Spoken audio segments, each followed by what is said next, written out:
السلام عليكم ورحمة الله وبركاته. waxaanu waraysi la yeelanaynaa abwaan cabdiwaaxid cali gamadiid. waxa uu ka mid yahay abwaanada Soomaaliyeed ee laga garanayo gudaha iyo dibadda. abwaan cabdiwaaxid cali gamadiid, assalaamu calaykum waraxmatullaahi wabarakaatu. وعليكم السلام ورحمة الله وبركاته. marka hore kusoo dhawow idaacadda islaamiga ah Al-Furqaan. waa dhow Cabdilaahu. aad baan ugu faraxsanahay inaan kula kulno ku waraysan. anna sidoo kale. waxaad tahay abwaan Soomaaliyeed, waxaad ka soo jeedaa dhanka waqooyi ee Soomaaliya. hadda koonfurta joogtaa, maxaad halkan ka soo doontaa? walaal horta waxaan ahay nin Soomaaliyeed oo muslina, nin dhulkiisii jooga, ninaan cidna marti ugu ahayn. nin baa laga sheegay nin aqalkiisa hor fadhiyo lama yidhaa goormaad geli. marka aqalkaygii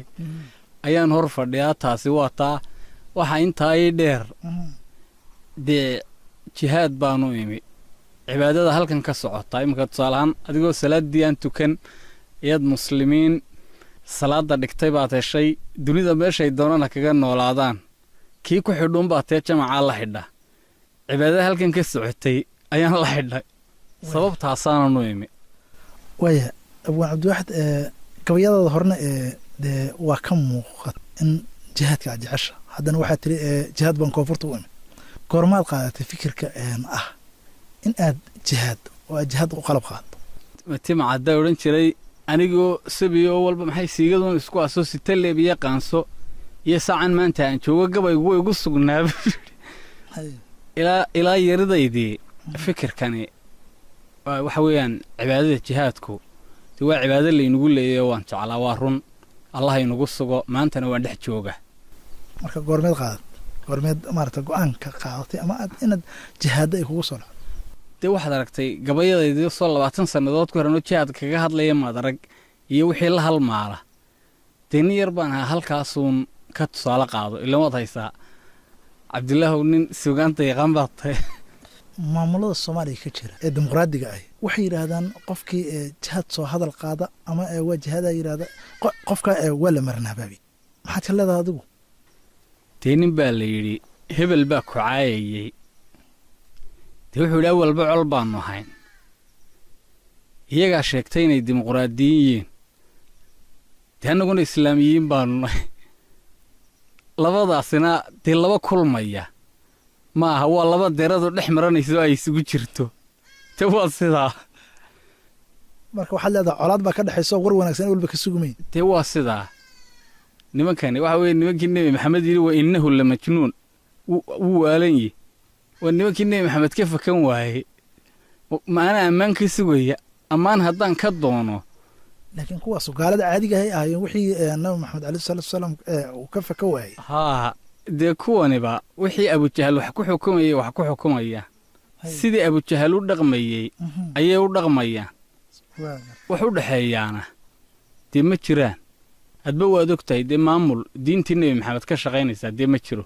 diintii nebi maxamed loo soo dhibay ee furqaane, maamulladaa aad carab dhowday mid ay ka shaqaynaysa miyaad garanaysaa? maxay ku diideen? dee imaanla'aan bay ku diideen. haddii ninka meel tii kululayd loo wado ilaahoo cayntiya dee mooyaan, haddii ciddii dahanunu qoraya innaguu diidi maynee. laakiin dee iyagaa diiday. iyagaa diiday oo imaan la'aan yaan shaxumaa u diiday. waa sidaa. dee waraysiga awalkiisaba waxaad ku bilowday dee anigu jihaad baan u imiday oo ma adan leexleexan. nacam. marka dad badan oo ku yaqaanay baa waxaa laga yaabaa inay ku dhaliilayaan oo ay leeyihiin war ninkaaniihow nolol wanaagsan oo hargeysa ku heestay, nin muxuu isaga joogi waay? dee waanu garnaqsanaynaa uun. soomaalidu waxay tidhaahdaa midho aanaad cunayno kuma qabtaan. taa lidkeedana dee haddaad cuntay way ku qabanayaan soo maha. waa la garnaqsanayaayoo marka la garnaqsado dee ama anaa gar darraan ama iyagaa gar darraan. haddaan weliba garta ku soo dhowaadoon sii yaro taabto, cilmiga mantiqa la yidhaahdo ama maangalka marka laga hadlaya waxaa la yidhaha ninku hadduu shay bilowgiisa kula qiro ou dhammaadkiisa kula diida nin dhan maahoo doodda layskagama lumiyo. oo lalama doodaba. haa lalama doodo. ama qoftii maskaxdiisu ay baddee bad qabta maaha. iminka haddaan idhaahdo inta iga soo horjeedda amase jihaadka dee dunida ka dhisaalan ee islaamiga duraysa haddana war muslimiinta ma lagu soo duulay haa bay odhanayaan diintoodii ma lagu tuntay haa khayraadkoodii ma la qaatay haa iyaga dad ahaan iyo sharafkoodii ma lagu gafay haa markuu sidaa ay la qira waxaynu odhanaynaa ma iska celinnaa markaasuu muran keenaya deedna waxaan markaba anna liiska waxaan ku daraa dadka caqligoodu yahay 25 garaam waa dadka caqliga yar baan markaba liiskooda ku daraa waad fahantay si fiican waa sidaa halkaasay ilbiriqsi bay doodu kaga jabaysaa waa sidaa Soomaaliya gumaysi ayaa qaybsaday muddo fog mar dambe oo dhexe ayaa qaybo ka mid ah la yiri xorriyad baanu siinay marka dadka in badan oo ka mid ah waxay yiraahdaan dalku xor maahan gumaysigii niman asiga uun amarkiisa ku shaqeynaya oo maartay ku shaqeynaya dasaatiirtiisa ku shaqeynaya oo midabka nooga egbow noo dhiibay ku waxay yiraahdaan ma xorriyad baa jirta hadda waad u jeedaa oo ciidamo shisheeye ayaa meelo badan jooga maamullo kala duwan oo shisheeyo dhisaa dalkii ka jira adigu aragti caynka ah qabtaa ma gumaysi baanu ku jirnaa mase xor baan nahay labada diiwaan ee dadku kala qoran yihiin ee qolan leedahay xor baanu nahay qolan ay leedahay gumaysiyan ku jirnaa keebad buuxinaysaa Soomaaliya si guud gumaysi bay ku jirtaa waa si guud haa noo faahfaahay marka inta wilaayaadka islaamiga kitaabka ku maamulaan ayuun baan gumaysi ku jirin loona yeedhinin intaas waa dawladaha fiitooda leh kuwa ugu baawarka weyn bay ku jirtaa oo codka diidmada qayxan leh ayay ku jirtaa waliba inta kale fiitoodooda way isku biirsadaan iyadoo fiitoodeedu waa la gaar waad fahantay soo maa laakiin Soomaaliya si guud sidii loo qabsaday dee waxa weeyaan 1884 ilaa maanta dee waa la haystaa diintii islaamka dee waxa weeyaan laguma xukumin dee marka waa taa marka waxaad leedahay dalka waxa xor uun ka ah inta xarakada shabaabul mujaahidiin ka taliso inta saas baan u fahmo nacam intaasaa diintii rabbi ka shaqaysa waxaana dee isweydiin leh dee maxaa lagu xorooba waa inaad diintaada iyo dadnimadaada iyo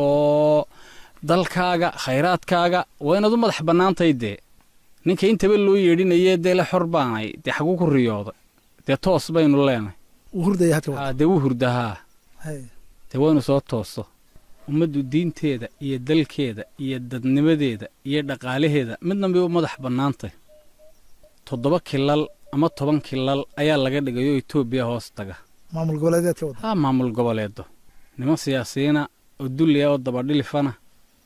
gaaladu way u dhiibatay dib marka halkay xorriyaddu ka imanaysaa wax gacanta ugu jiraaba ummadda Soomaaliyeed ma jiraan marka laga tago inta xarakada shabaabul mujaahidiin ay ka talisay ee diinta lagu maamulo intii kale gumaysigay ku hoos jirtaa aduguna waa taqaanaa dee waddanka waad garanaysaa intii aad joogtay magaalada Hargeysa waxaan xasuustaa in aad tirisay gabay ku saabsan weerar Kenya lagu qaaday oo dhaqaalaheeda lagu baabi'iyay siyaasiyiin iyo dad badan oo kalena looga laayay iyo weerar Faransiiska ka dhacay oo lagu difaacayay Nabi Maxamed calayhi salaatu wasalaam oo Faransiisku uu caydiisa baneystay labadii gabay ee aad tirisay dartood watii lagu xiray Hargeysa ma Faransiiska iyo Kenyatta ayaa ka taliya ama niman aad ilmo adeertihiin oo isku reertihiin baa ka taliya oo maamul samaystay haddaanay ka talin maxaa laygu xiray oo aanay Faransiiska iyo ka talin Kenya haa iyagaanu xidhnaa haddaad sii faahfaahiso ma maamulka Soomaaliya in la soo hadleen oo yiraahdeen ninka caqabad buu inagu yahay mase ayaga isdiray oo kuwaani way u shaqeeyaanoo ayaga iskood isugu diray hawsha kabiya udaheed waa laysu tuuraa maxaad ka wadaa dee qurunka waa laysraaciyaaye waxba hay kala gurine iyagoo isku daaban ayay xidheen dee ayay xidheen waaya xeerlintu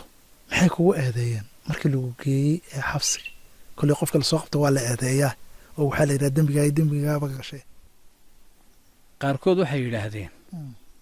dadka qur-aankaad ayaad eed la saaxiibta oo dadka qur-aanka dhigta ama bartay baad saaxiib lata ilaahay baa iga markhaatiya inaanan beenka sheegayn dadka qur-aanka ayaad la saaxiibta waxay doonayeen markay imarsiin waayeen waxay yidhaaheen qaarkood dooddoodii waxay ku soo dhammaatay dadka qur-aanka ayaad la saaxiibta waxay doonayeen maxay ahay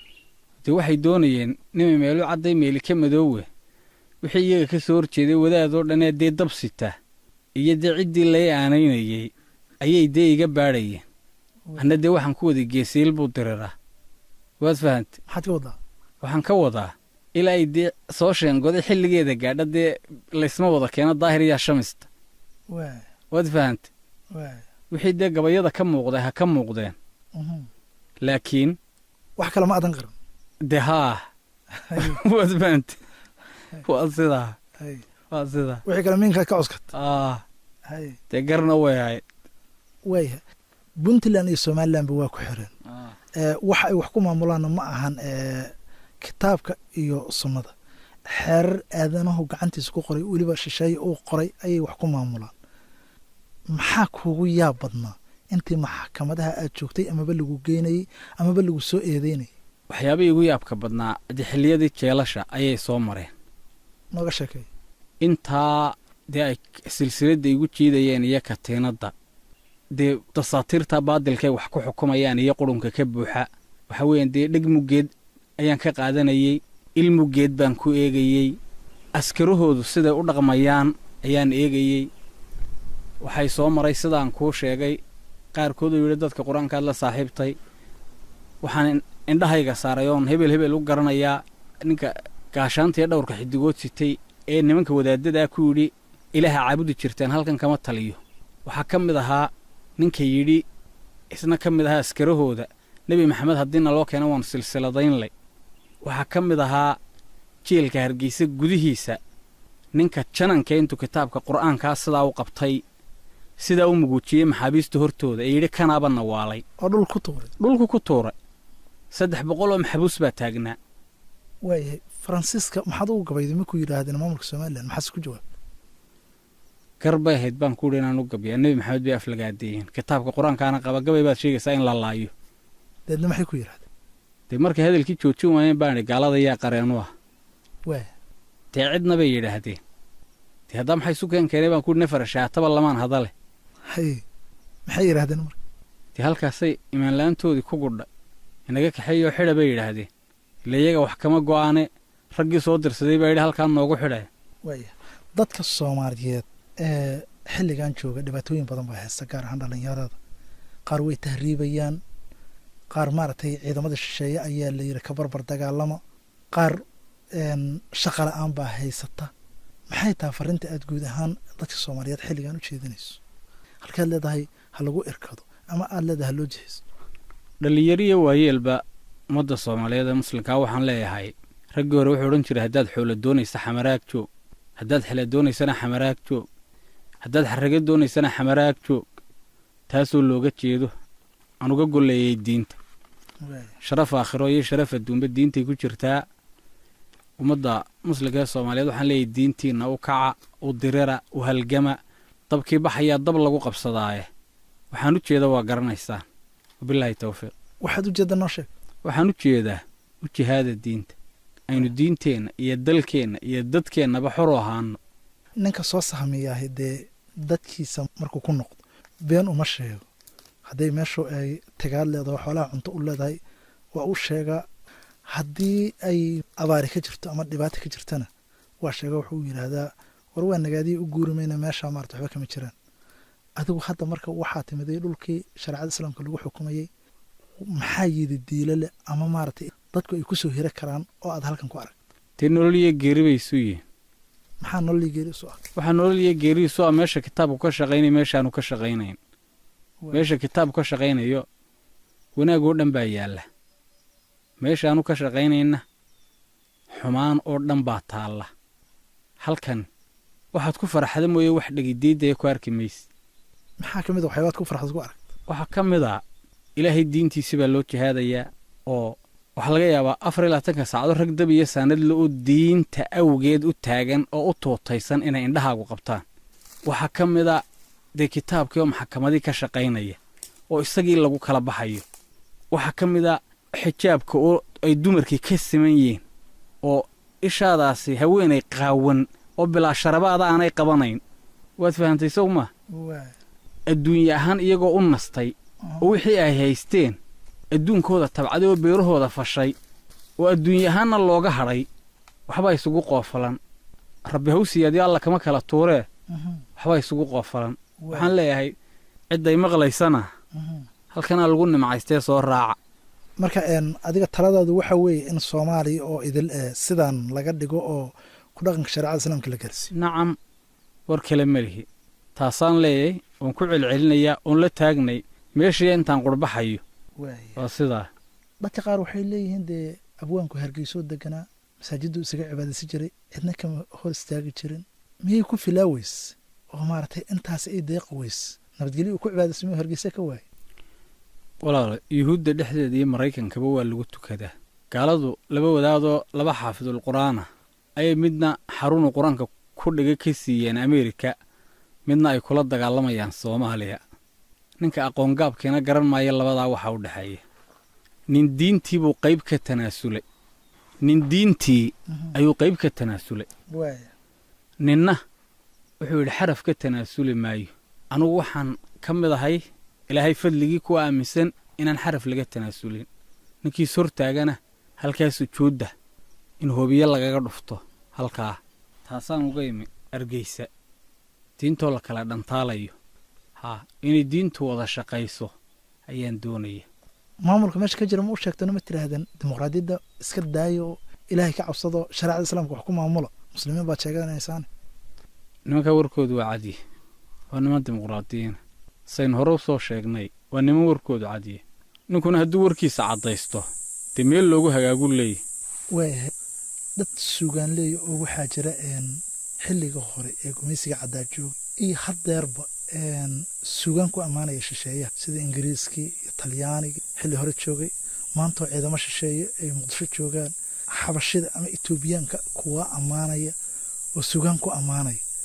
oo jiilka soomaaliyeed u tabinaya suugaan shisheeyaysan maxaad ka leedaha taa waxaan ka leeyahay dee taariikh baa qurmaysoo ninna baalka gubtuu gelaya dee ninna baalka guntuu gelaya ugub maaha dee nin suugaantiisa ku taageeray gaalada soo duulayaasha ah waxaa ka mid a sidii dee kii xumaaya lahaa sidii naag dheli weydayoo dhowaan eebba waxsiiyey oo dhabta wiil cad ku haysa dhaladkii ingiriisoo waannu kuu dhagabeelle xaggeen kaa dhunkada kii lahaa taas 1940 ayaa ka mid ah maantana dee dadka xunee halkaa ka haaneedaya dee way joogaan qaar baa xabashida ammaanaya qaar baa amisoomta u riwaayadaynaya oo halkaa waxaa weeyaan bardaadiqoodkooda ka shubaya buraanburka waxaa weeye dee gaalada noocyadeeda kala duwan qaar baa u heesaya siyaasiyiinta soomaalida waa niman ku daaban shisheeyaha oo dimuqraadiyad wada shareecada islaamka in la isku xukumana aan ogolayn yaa ayaga iyo shacabka isku midiideeyey amaba yaa isku sidkay haddaan si kale u dhahan maxay tahay dunta isku xiraysa waxaa isku keensadkay gaalo raggan gaala ku soo waxaa weeyaan tacabtay manhajkooda ay ka soo baxeen taxaliintooday soo qaateen waa rag ay soo xusheen oo nin madaxa looga taabtay innagana dadkeennana waxay kaga faa'iidaystaan qabyaalad waataan hore u tilmaamaya awrkii dhaliya xun geela waa laga dhufaanaa ama dhoobadiiyo siiladaad gacanta dhibta ha yeeshee basaas kula dhashaan cidina dhaadayn jiinka saaran waa ingiriis ama maraykan ninkiina waa nin soomaaliya oo reer hebela oo matoor sheeya saaran reerkooduna waa gadoodaya haddii dhegii dhaban lagu dhufto waana ninkaa gaalada ku daaban waxaana innagaynaga wanaagsanaa muslimiintu xilligii tataarka markay la dagaalameen qaanuunkoodii yaasiqa iyo gaaladii wadatay jinkiis khaan iyo hoolaakii raggiisii iyo dabadhilifkii soo raacay saddexdaba xabadda waa laysu mariyey sidaasay muslimiintu kaga guulaysteen oo dabadhilfyadii waa la lahaa maanta waxaa dhacday xagga wadaaddaday ka ciirsantay fatwada aynaga jilicsan waxaa la yidhi dimuqraadiyadda iyo binal koodhku waa gaalnimo ninka wadaana waa muslim caqli ahaan dad dhan maaha dadka sidaa odhanaya qofkani gabaldhiciya waa beri gaalnimo ku shaqeeyaa waana muslim quraanka waxaad ku aragtay uffin lakum walama ta'buduuna min duuni illah dadka xumaanta wadaa laga hor ayaa laga hor baraaqata falamma i'tazalahum wama ya'buduuna min duuni illah wa habna lahu isxaaqa wa ya'quub falamma i'tazalahum balahum qala qurun lidiba ayaa la horreysay inna buraa'u minkum iyagii baa la horreysay sidaasay isugu xidhnaanayna silsilada isku keen xidhay marka waa nimanka ay ku tabceen marka ilaa silsilada la jabiyo waa la iska lulanaya qaabkeen u jabina qaabkeen loo jabinaya de waxa weeyaan dadka in wacyigooda la kobciyo waxa weeye in la dagaal geliyo in nimanka la jihaado in xabad laga dibiriyo tabiyo xeela siriya caadba waa sidaa badana waxa lagu arkaa adoo dhaliilaya siyaasiyiinta iyo xeerarka ay wax ku xukumaan adigu ma akhrisay xeerarka maamulada Soomaaliya ka jira maxay saahayeen qodobada ugu khatarta badan ee aad ku aragtay hadaad akhriso waad mahadsantahay walaal waan akhriyay qaar baan daraf ilaa daraf aan dhameeyay waxyaabaha igu la yaabka badnaa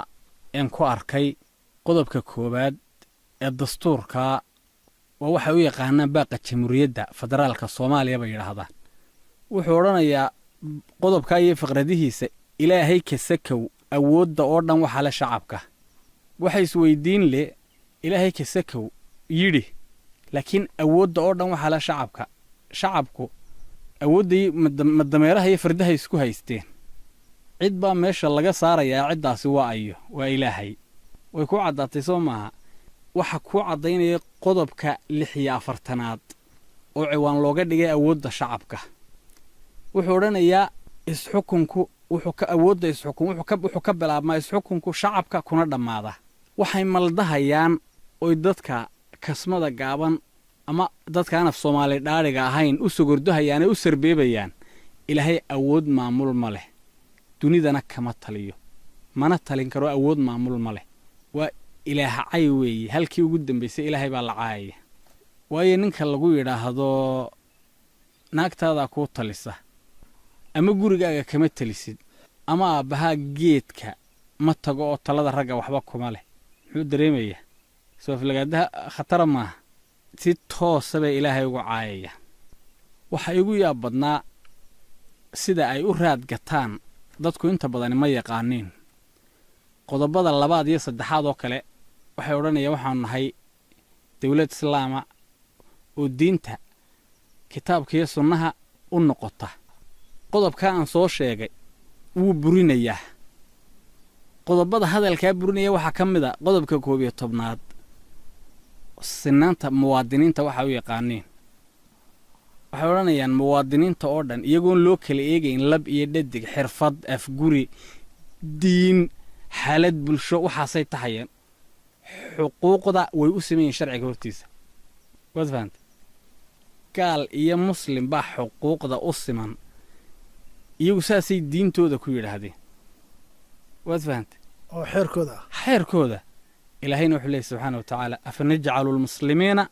kalmujrimiin maa lakum kayfa taxkumuun diinta nabi maxamed oo dhanna waxa weeyaan uu ka hor imanaya waxa kamid ah oo qodobada ay ku raad gadanayaan diinta islaamka diinaan ahayn laguma faafin karay leeyihiin dalka qodobka 11aad isaga gaala beerida qodobka 30aad ay kaga hadlayaan waxbarashada faqradiisa 8aad waxay oranayaan waxa qasaba in dugsiyada dawliga iyo kuwa gaarka loo leeyahay labadaba diinta la baro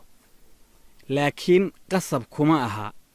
iskuulada ay leeyihiin dadka aan muslimka ahayn dadka iskuulada leh aan muslimka ahayn Soomaaliya dhex degan waa gaala beerid qodobada sheegashadooda burinaya waxa kamid ah qodobka 17aad waxay xorriyadda u yaqaaneen qodobka faqradihiisa mid kamid ah faqradiisa koobaad baabay ahayd waxay ku oranayaan qof kasta xor buu yahay inuu diintiisa haysto magaalnimo ka weyn oo la faafin laaba jirta qof kasta inuu diintiisa haysto xor buu yahay oranaya qodobka 36aad wuxuu sheegayaa in ay gaalada iska kaashadaan waxa weeyaan gaalada cudud u yihiin oo dadka muslimiinta u dhiibaan ama u qabtaan waxaanay oranayaan way su'aalin maxaabiiseed ayay ku hadoodilayaan waxaanay oranayaan qaanuunka caalamiga ah ayaa nagu waajibiyay macni waa taataabasho wax gaalnimo oo bahalkaa ka dhimani qodobkiisa afraad oo kale sarraynta dastuurka wax la yidhaa qodobada sheegashadooda beeninayuu ku jiraa waxay garanayaan in sharciyo badan soomaaliya lagu maamulo sharciga u sarreeyana waxay ku leeyihin waa dastuurka isagay dawladdu u hoggaansamaysaa isagaa go'aanada siyaasadeed hagaya diintuna waxay ku jirtaa kuwayaabaha laga sarreeyo halkaasay gesheen marka nimankaa wuxuu anaa qaybsan warkooda waa gaalo qurun leeya weeye waaya maamulka somalilan etoobiya waxa uu siiyey qayb ka mid ah badda soomaaliya oo weliba dekadu ay ku jirto arrintaas sidee baad u aragtaa adigu maseyin wax u cuntamo ummadda soomaaliyeed gaar ahaana reer waqooyiga maxayse taa talada aad u jeedinayso dadka soomaaliyeed wax suugaanaysa ma ka tiriso waa adigii gabi jire walaalo waxaynoo cuntamo iyo waxaynu maqli karro oo dhaga ummadda soomaaliyeed ee muslimka iyo muslimiinta kaleba ay maqli karaan maaha waxa weeye siin keliya xabashi siin keliyaba maaha muslimiinta halkaa laga dhabar jebinayaa biyaha badda cas muslimiinta bariga dhexe iyo muslimiinta bariga afrika inaanay isu tallaabin halkaa in laga kala gooyo in yuhuudda geeska afrika ee etoobiya ay halkaa degto halkaa waxaa weeye yuhuudda laga ilaaliyo arrin dheer weeye ninkaa lalahaa waxbuu somalilan haystaa kaasina dee waabuu qiranaya oo wuxuu lahaa mar hadday leeyihiin maarinis ciidamo maarinisa hadday leeyihiin oo etoobiya ciidamo badeed leedahay haa etoobiya ciidamo badeed leedahay annaga ciidamada baddooda maxaa naga galay mar hadday ciidamo badeed leeday waxa weeye dhul baanu siinay ay degaan iyo bad ciidamada ku shaqaysa haa iyo meel muslimiinta lagaga soo duulo saddexda reer ee halkaa ugu xiga waa isaaq iyo samaroon iyo ciise waxaan leeyahay inantiina guurkeedu wuxuu ku xidhan yahay waxaa baddaa ka yeeshaan inta rag isku soo gaadhayo gabayna wuu jiraa ninkaa kula hadlay oo arrinta badda aad kaga hadlaysa badda la dhiibaad kaga hadlaysa gabagaa magaciis gabaygaa madalooti baa la yidhaa madalooti maxaa laga wadaa madalooti waxaa laga wadaa ninka xaalwaaga ah ee if iyo aakhira toona aan madax uga daabnayn ayaa la yidhahdaa madalooti waaya marka madalootigaas ma madaxweynaha somalilan baad ka wadaa haa ninka waxaa falay ayaan ka wadaa waaya gabagaa madalooti ayaanu jecelnahay insha allah inaanu waraysiga ku soo gabagabayno noo mari haddii aan murtidu waa hibee lagu mihibsiinin sida badaha mool kale haddaan lagugu maanshaynin midhka aad tidhaahdaba haddaan lala muraaqoonin meeshii la joogaba haddaan lagaga maahmaahin inaad hadal maqaafa a shubtaa waa macno la'aane haddaad meesi wada godiriya mudhaya doonayso magaan dacawa waa laga hiraa sidigta maandeeqe inaan geelu may dhaamin baa looga maarsadaye in mas-uulka diin lagu xushaa taa kasi mudane adigoon macnaa gololada meel kale u leexin murtida inaad fahanta waa lagama maarmaane kuwa madaxda lagu sheegayaa maanta waa halise middi daabka cadow haysto oo miridhay weeyaane murtadan wuxuu gaal ku rabo maya ka keenaynin oo malyan jeerka sii liitabaa mooda lahayaaye haddii muuqa oo keliya iyo midabka loo raaco maarta waxay noqon lahayd dahabka maadhkaaye inkastoo hugii madaxda iyo shaalka lagu miiso oo maqadin baatiya ammaan laguma shaysiiyo medelooti taladiisu way wada maroortaaye waxaan madaxu keenayninbaa laga malaystaaye odaygii madhnaa wuxuuna yidhi waan mashiiqsadaye nimankaan manaayaa lahayn meesha iyo aadan marsaan xabashi ugu deeqay buu madar la taagnaaye inuu aqal nin kala moosay dirasho mooyaane magacii ba'wa waxaan ninnimo meel ka soo gelin mahmaa halkaa daaran baan idin mihibsiine macna maleexini yaa ninkii siday ka maarmaaye afkuu muuse koru taagayiya malihi beenowye abay baa u maamulay sidii marantidiisii waxba yaanan maytooriyaynaan macno lahayne miladiya dhulkaagiyo ninkii maxasta ku dhaafaa inaad ugu mareegaysa waa lagama maarmaane nin midiidinaa yeeli kara meherada qaare manfac loome xeebtiyo dhadhamo aan milgalahayne basaas baa miliilica waxay midha daba taale wixii magaca kaa dilaya waa laga mastuurtaaye ninkii hadalku marayow sidaa muuse ha u dhimanin aad baad u mahadsan tahay kaasi waa cabdiwaaxid cali gamadiid oo ka mida abwaanada soomaaliyeed waxa uu warramayay idaacadda islaamiga ah ee alfurqaan intaa ayaan ku soo gebagabeynaynaa waraysiga aanu abwaanka la yeelanayno abwaan waxaanu ku leenahay asalaamu calaykum waraxmatullaahi wabarakaatu وعليكم السلام ورحمة